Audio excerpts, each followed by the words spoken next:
What's going on, everybody?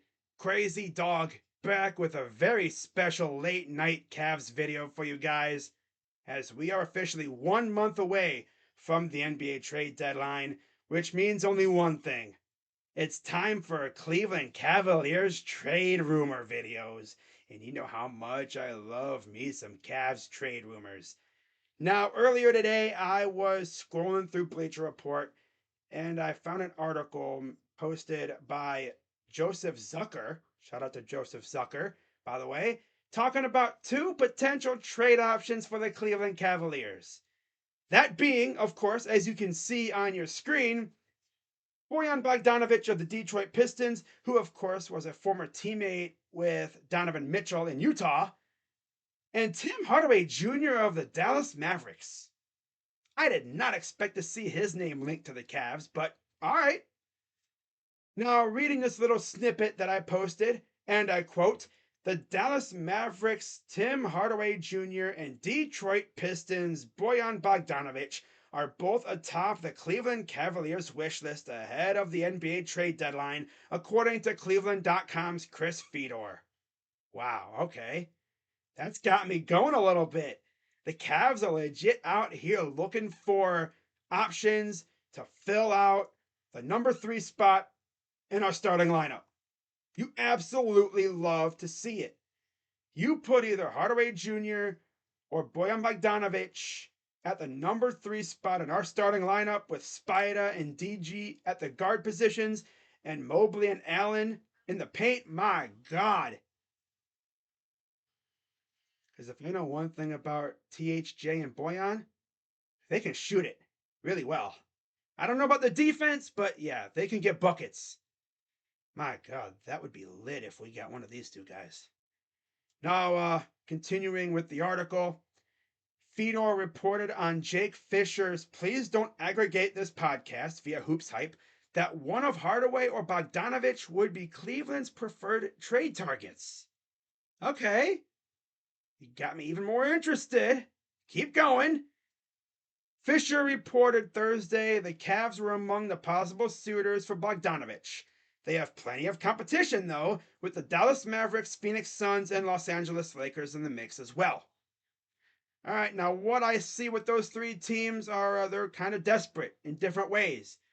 The Dallas Mavericks are trying to get help for Luka. The Suns are rapidly falling down the standings and they need to do something to keep themselves afloat. And the Lakers got LeBron James and they need help for LeBron. So, yeah, essentially two teams that are trying to help out their superstar and the Suns that are just trying to stay afloat. And they're going to get desperate trying to make trades to keep up in the standings because they have not had a lot of success, mainly because of injuries. I mean, guys are falling like flies right now. I think they lost Ayton tonight, too. My God.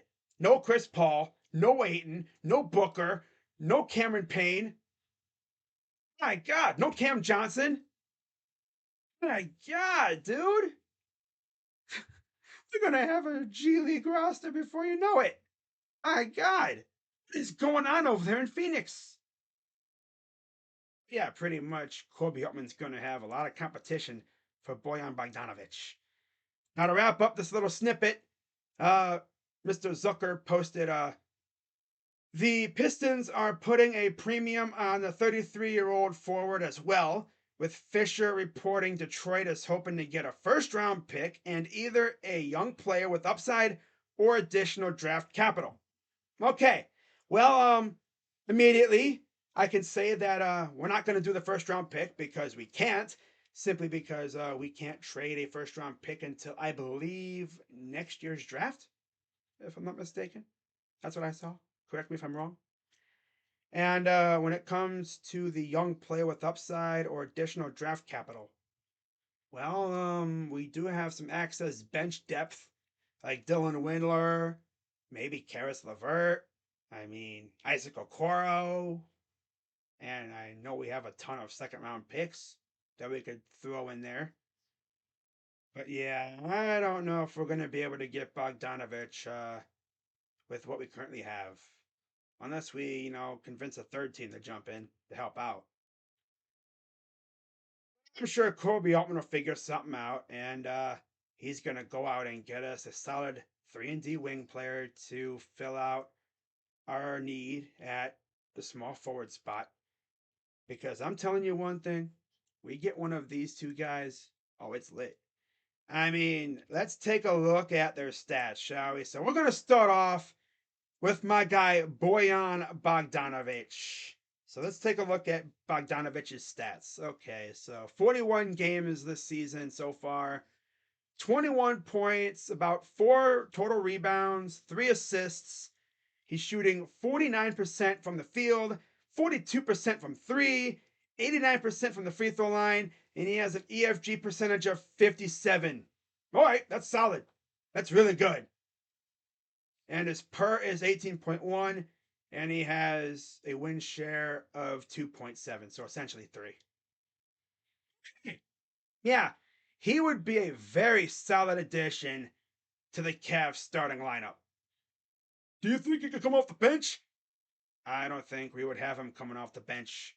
We would have him starting with Spida and Garland, Mobley, and Allen. Yeah, you don't send the amount of draft capital needed to get Bogdanovic for a bench player. You just don't. It wouldn't make any sense. Now, on the flip side, let's take a look at THJ. And as you see, 38 games, about 14 points, 3 total rebounds, 2 assists. Not horrible, not bad. Actually, pretty solid if you ask me. He's shooting about 39% from the field, 36% from 3, 79% from the free throw line, with an EFG percentage of 51%. Okay, that's good. His per is 12.3, and he has a 1.2 win share. So again, not bad. He would be a very good piece on this Cavs team. I mean, we don't need someone that could go nuclear at. I mean, I would love a guy that could go nuclear at any moment. I mean, anybody could go nuclear at any moment. But I mean, I would love, to have a guy that averages about 14 points. That'd be solid. It's more than what we currently get with Okoro and Lamar. I mean, he could get buckets, but his defense is kind of eh.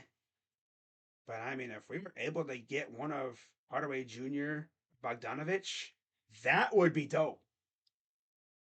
Now, of course, there's some other guys that have been mentioned. That being Saddiq Bey and a guy that I've mentioned already, Kelly Oubre. Mm-hmm. So these 4 guys have all been mentioned, and honestly, I wouldn't mind any one of these guys. Now, the thing is, Boyan and Saddiq would probably cost a little bit because we all know the Pistons are going to put a high price on those guys because they're actually really good and they value them. And Kelly Oubre is currently injured, so that would just leave Tim Hardaway Jr. So I'm sure Kobe Altman will figure it out. I have faith in him, and we'll see what other rumors come up over the next couple weeks as we rapidly approach the NBA trade deadline, which comes in about a month. So there's going to be a lot more videos like this coming out. As always, be sure to hit the like button, subscribe, and of course hit the bell, because when you hit the bell, you get updates when I post videos and do live streams. And you're going to want to get the updates, especially when trades start happening. Because if it's a big trade, you already know I'm going live for it. So let's freaking get it, man. Trade season's officially here. Let's freaking go. So with that being said, I'm Crazy Dog 99, or Crazy Dog Sports now. Sometimes it just slips out. And I'll see you in my next video. Let's go Cavs. Big dub tonight, by the way. Love to see it. Go Cavs. And I'm out.